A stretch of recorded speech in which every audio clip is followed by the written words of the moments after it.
Rain poured heavily on the city that morning. The gray sky matched the mood of Maya, a young single mother in her late 20s, holding her small son's hand tightly. Her old car had stopped working again, and today she had decided to do something about it. She had saved every small penny from her job at the cafe, tips, extra shifts, even skipping her own meals just to buy a small used car. She reached Bright Motors car dealership. Her clothes a little wet, her eyes filled with quiet hope. Her son Leo, only 6, looked around with excitement. "Mom, will we get a red car?" he asked, smiling. Maya smiled weakly. "Maybe, sweetheart. Let's see what we can afford." Inside the dealership, bright lights reflected off shiny cars. Rich customers walked around, laughing, talking loudly. Maya felt out of place in her simple jeans and old jacket. Still, she stood tall and walked toward the front desk. A salesman named Rick, dressed in a sharp suit, looked at her from head to toe. "Yes, ma'am," he said with a fake smile. "I'm looking for a small, used car," Maya replied softly. "Something safe and cheap. Maybe a payment plan." Rick's smile vanished. He sighed. "Our used cars start at $15,000. Do you have that kind of money?" Maya's heart sank, but she kept calm.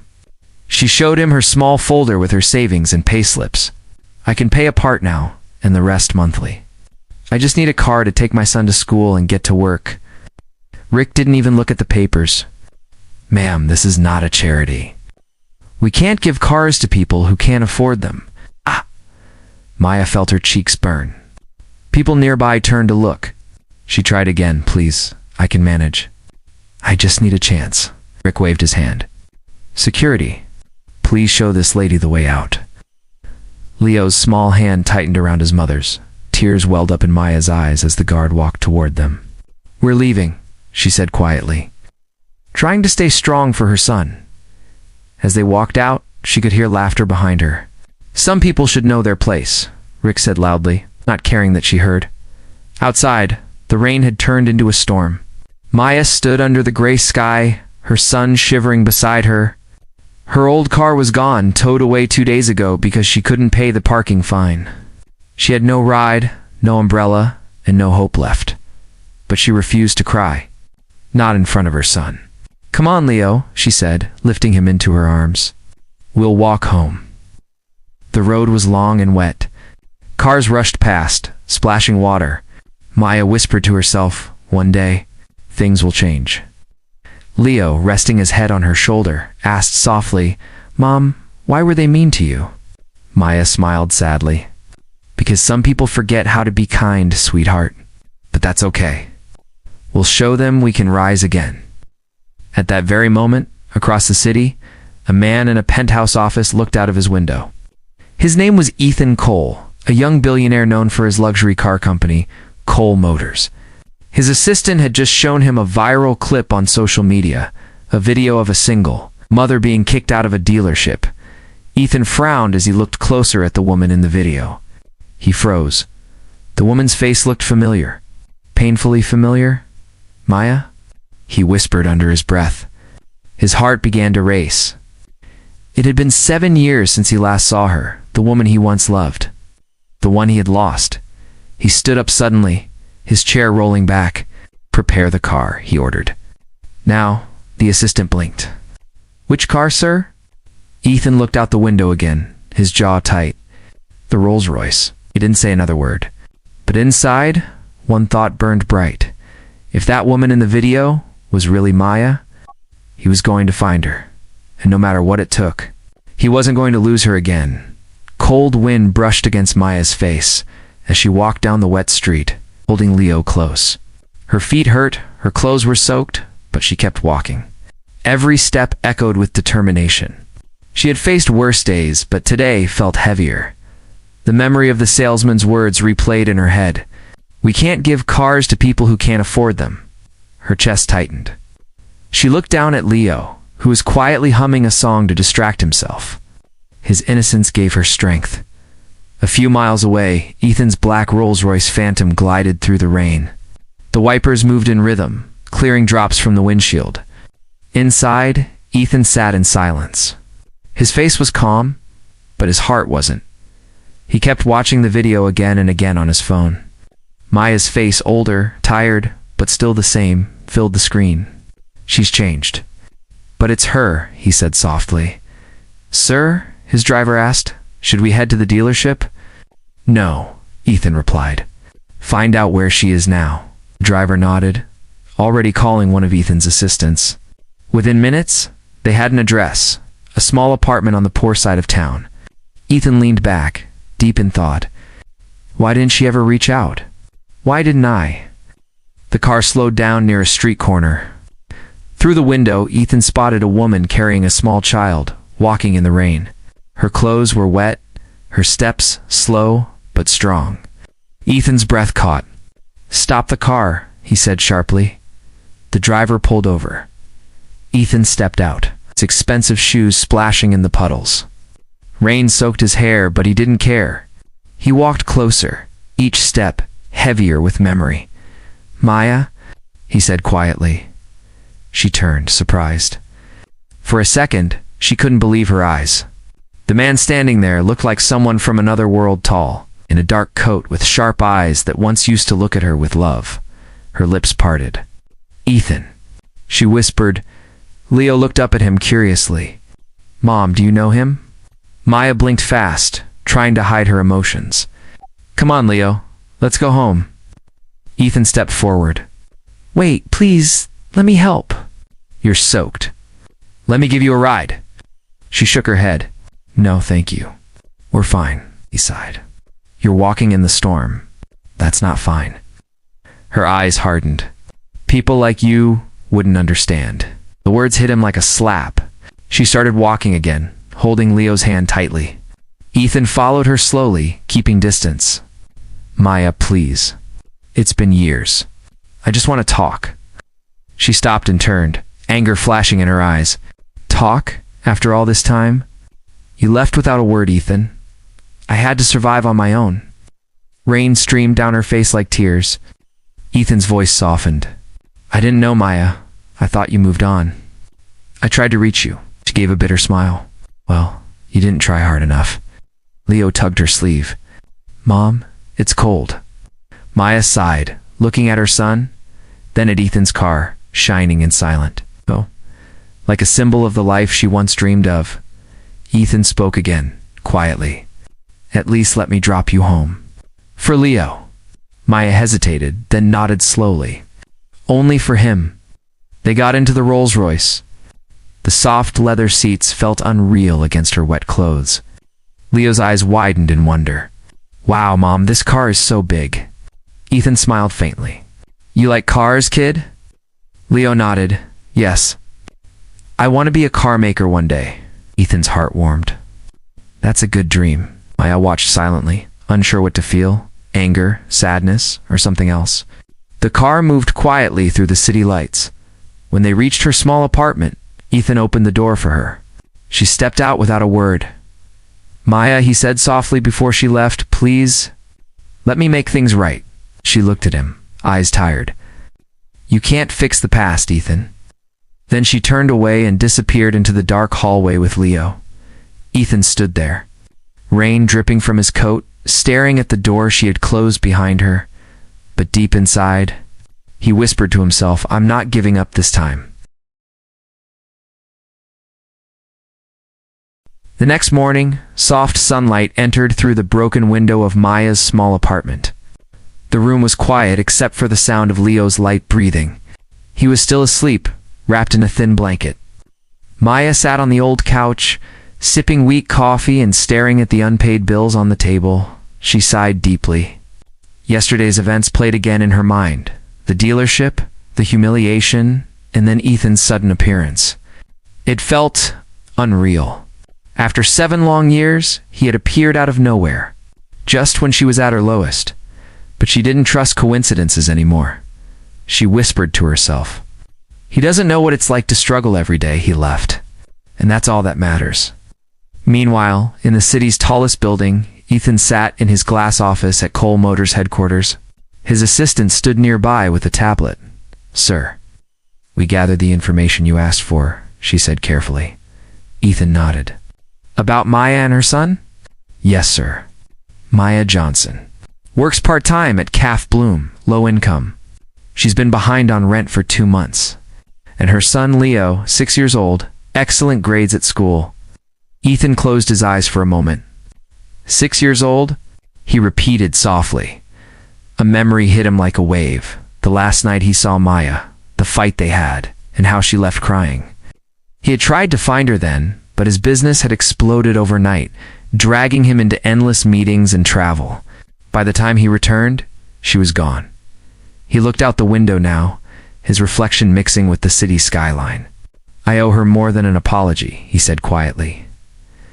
Without saying much, Ethan made a few calls. That afternoon, small miracles began to happen in Maya's life.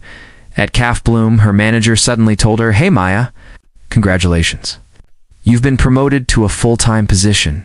Starting today, your salary's doubled." Maya froze. "What?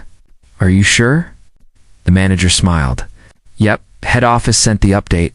Guess someone noticed your hard work." Maya didn't know that someone was Ethan. Later, when she went home, she found a brown envelope under her door. Inside was a paid rent receipt and a short note. "A friend believes you deserve peace." Her heart pounded. She looked around the hallway, but there was no one. Who would do this? She whispered. That night, while she helped Leo with homework, she caught herself smiling for the first time in months.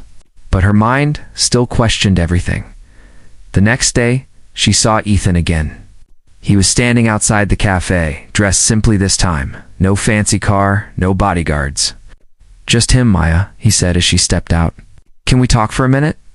She crossed her arms. "About what?" "About you. About us," she sighed. "There's no us anymore, Ethan." He nodded slowly. "Maybe not. But I can't walk away again without at least saying sorry. I made mistakes. I chose business over you, and I lost everything that mattered." She looked down. His voice sounded honest, but the pain in her chest was still fresh. "Apologies don't change the past." "I know," he said. "But maybe they can start a better future." Before she could reply, Leo ran out of the cafe, holding a toy car. "Mom, look. Someone gave me this." Maya turned. It was a small model Rolls-Royce. She looked at Ethan, eyes narrowing. "Did you?" He smiled faintly. "Maybe he just has good taste." Maya sighed, half annoyed, half touched. "You haven't changed," she said quietly. "Maybe," Ethan replied, "but I'm trying to." For a long moment, they stood in silence. Then Leo's laughter broke the tension. Ethan looked at the little boy, his brown eyes. His familiar smile, and something deep inside him stirred. He hesitated, then asked softly, "Maya, how old is Leo?" She froze for a second. 6. Ethan's expression changed. His voice dropped. 6. Their eyes met, and an unspoken question filled the air. Maya quickly turned away, her voice trembling. "Don't start, Ethan. It's too late for that." He didn't answer, but his heart already knew the truth. As she walked away with Leo, Ethan stood there in silence. His world suddenly changed, and for the first time in years, he whispered to himself, "Maybe I have a son." Ethan couldn't sleep that night. The city outside his window sparkled with lights, but his mind was dark and restless. He kept hearing Maya's voice. He's 6. 6 years old. The number repeated in his head, like an echo. He whispered to himself, "It's too perfect to be a coincidence."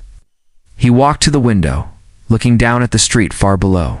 Memories came flooding back. The last time he saw Maya, her tears, his pride, and the cruel silence that followed. He clenched his jaw. If Leo is my son, I have to know the truth. The next morning, Ethan called his assistant. "Find out everything about the boy, school, birth records, anything you can." Within hours, a folder landed on his desk. Ethan opened it with shaking hands. There it was, Leo Johnson, born 6 years ago, in the same small town where Maya had disappeared. Father's name, not listed. Ethan's chest tightened. He leaned back in his chair, whispering, "She never told me."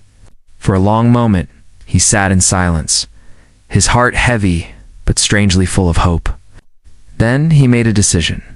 He wasn't going to confront her with anger. He was going to earn his place, not as a billionaire, but as a man, as a father. Meanwhile, Maya was walking Leo to school. The morning air was cool, and the city seemed calmer than usual. Leo held her hand and asked, "Mom, that man yesterday, is he your friend?" Maya hesitated. "He's someone I used to know."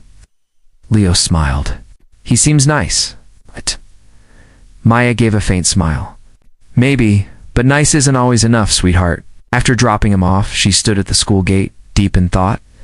Ethan's words still echoed in her mind. He looked sincere, but she couldn't forget the pain. Back then, when she found out she was pregnant, she tried to reach him, but his number had changed, and his world had become unreachable. She had promised herself never to depend on anyone again, but now fate was testing that promise. Later that day, when she returned to the cafe, she saw something surprising. The same rude salesman, Rick, from the car dealership, was standing there, looking nervous. Behind him was Ethan. Maya froze. "What is this?" Ethan stepped forward calmly. "Rick here wanted to apologize." Rick's face turned red. I'm sorry, ma'am. I didn't know who you were." Maya frowned. "Who I was? You shouldn't need to know that, to treat people with respect." Ethan nodded. "Exactly. That's what I told him. And that's why Bright Motors will be under new management now." Rick's eyes widened. "Wait, what?" Ethan looked at him coldly. "You're fired." Rick left in shock. Maya stared at Ethan. "You didn't have to do that." Ethan smiled softly. "I didn't do it for you, Maya. I did it because people like him make the world uglier. You deserve better." She looked away, trying to hide her blush. "You always had a dramatic way of helping." He chuckled quietly. "Maybe I never knew how else to." Later that evening, Ethan watched from his car as Maya and Leo walked home together. He saw how gently she held Leo's hand, how Leo laughed at something she said. There was so much warmth between them, something Ethan had never known he was missing. The next day, Ethan visited Leo's school secretly. He watched from a distance as Leo played with his friends. The teacher beside him smiled. He's a bright kid. Always curious, always kind. Ethan's throat tightened. "Yeah," he said softly. "I can see that." When Leo noticed him and waved from afar, Ethan couldn't help but smile and wave back. That night, Maya received a phone call. "Ms. Johnson," a voice said. "We're calling from Green Valley School. Someone has offered a full scholarship for your son." Her heart skipped a beat. "Who?" "The sponsor wishes to remain anonymous." Maya hung up slowly, realization dawning. She looked out the window at the night sky and whispered, "Ethan." But deep inside, she felt something change. A small crack in the wall she had built around her heart. And for the first time in years, she whispered to herself, maybe he really has changed. Days turned into weeks, and slowly, Maya's life began to change. The cafe was busier than ever, and her new full-time job allowed her to finally breathe without fear of missing rent. Leo's school sent her emails full of praise. Everything seemed to be falling into place too perfectly. One evening, as she wiped tables at closing time, she caught her reflection in the cafe window. There was a quiet glow on her face, something she hadn't seen in years. But behind that reflection, she noticed a figure standing across the street. It was Ethan. He wasn't in his usual expensive clothes this time. He looked simple, calm, almost humble. Their eyes met through the glass.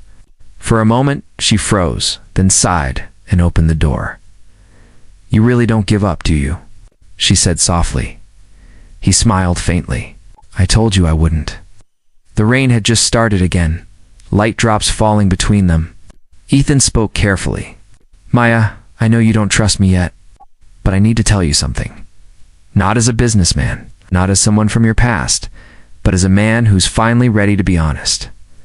She crossed her arms, trying to stay guarded. "I'm listening." "I know about Leo," he said gently.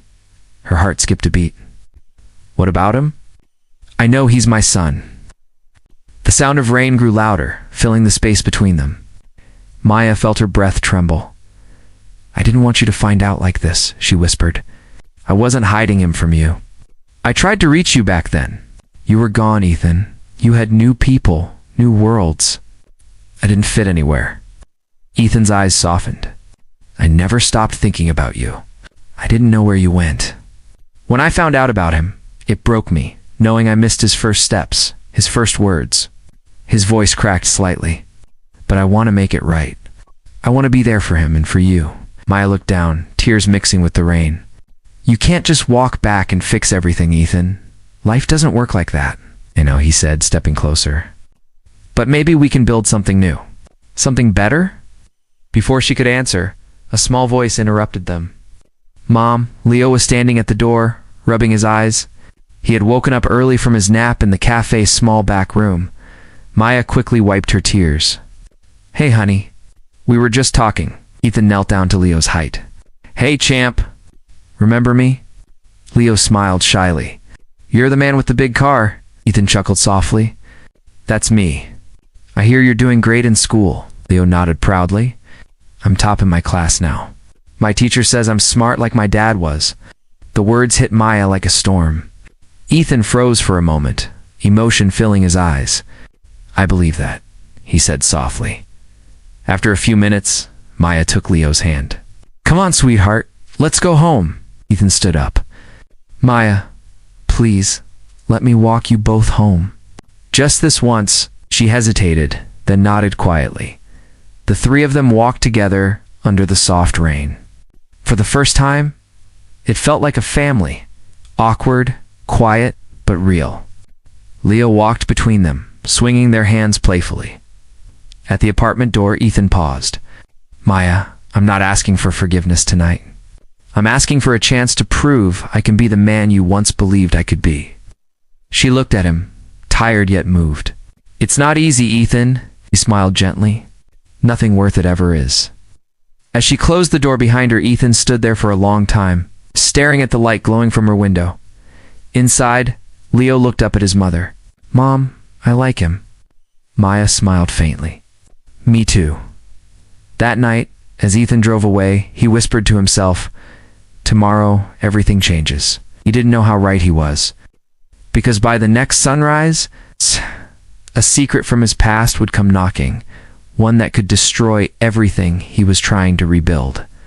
And this time, it wouldn't just test his love, it would test his soul. Morning sunlight filtered through the clouds, warm and gentle. For the first time in years, Maya woke up with a sense of peace. Leo was still asleep beside her, hugging his small toy car. She smiled softly, brushing his hair aside. Her mind, however, was far from calm. Ethan's words from last night still echoed inside her. I want to be there for him and for you. Part of her wanted to believe him. Another part feared that opening her heart again would only bring pain. She had built her life alone. Could she really let him back in? Just then, her phone buzzed. It was a message from an unknown number. Unknown. You don't know who you're dealing with, Maya. Ethan Cole ruins everyone he touches. Stay away before it's too late. Her hands shook slightly. Who could this be? She whispered at that same moment. Across town, Ethan was in a meeting when his lawyer entered, looking pale. Sir, there's a problem. Your ex-fiancée Vanessa has filed a claim against you. She's telling the media you cheated her out of shares when you left the company. Ethan rubbed his temples. Of course she did. She never cared about me, only the name. But the lawyer continued. She's also threatening to expose your connection to a woman named Maya Johnson. She says it'll ruin your public image before the company's new launch. Ethan stood up instantly. She wouldn't dare. He grabbed his coat and left the office. His driver followed, calling after him, Sir, where are you going? Ethan's voice was firm. To protect what actually matters. Maya was outside the cafe when a black car stopped in front of her. The door opened, and Vanessa stepped out, tall, elegant, and cold-eyed. So, you're the famous Maya, Vanessa said, her tone sharp as glass. You really think you can replace me? You, with your cheap clothes and small dreams? Maya frowned. I don't know what you're talking about, and I don't want trouble, Vanessa smirked. Then stay away from Ethan. He's mine, always was. You'll never belong in his world. Before Maya could reply, another car stopped behind them. Ethan stepped out. "Vanessa, that's enough," he said coldly. "Whatever you're doing, stop." Vanessa turned toward him, fury flashing in her eyes. "You threw me away for her. After everything I did for you?" Ethan's voice stayed calm but strong. "What you did was for money, not love. I don't owe you anything. And Maya doesn't owe you a single word." Vanessa glared at Maya one last time before leaving in anger. As her car disappeared, Maya turned to Ethan. "You didn't have to do that. I can fight my own battles." "I know," he said softly. "But you shouldn't have to fight them alone anymore." She looked at him quietly, unsure what to say. He continued, "Vanessa can try to ruin my name, my business, whatever she wants. But I won't let her touch you or Leo. You both are my family now, if you'll let me be part of it." For a moment, Maya said nothing. The city noise faded around them. She could see the honesty in his eyes, not the powerful CEO everyone admired, but a man who had lost and learned. She took a deep breath. "Ethan, I can't promise things will be easy, but maybe we can try." Ethan smiled, his voice low. "That's all I needed to hear." Months later, the scene was very different. Maya stood outside a new cafe, Leo's Corner, her very own shop. Opened with Ethan's quiet support, but her own hard work. The place was warm and bright, filled with laughter. Leo ran around serving cookies to customers, wearing a tiny apron. "Mom, Dad's here?" he shouted excitedly. Ethan walked in, carrying flowers. He looked at Maya and said with a grin, "So this is where all the best coffee in town comes from?" She laughed. "Maybe you want to try?" He smiled. "Only if you make it." As they shared a quiet moment, Leo ran between them, holding both their hands. "We're a team now, right?" Maya knelt down, hugging him tightly. "Yes, baby. Always." Ethan looked at them, eyes shining. For the first time in years, he felt whole. Outside, the Rolls-Royce was still parked, not as a symbol of wealth anymore, but as a memory of how far they had come. Maya glanced at it, then at Ethan, and whispered with a smile, "Funny how life brings you back exactly where you're meant to be." And as the sun set behind them, the camera faded out, not on luxury, not on pain, but on a simple truth. Sometimes love leaves, only to return stronger than ever.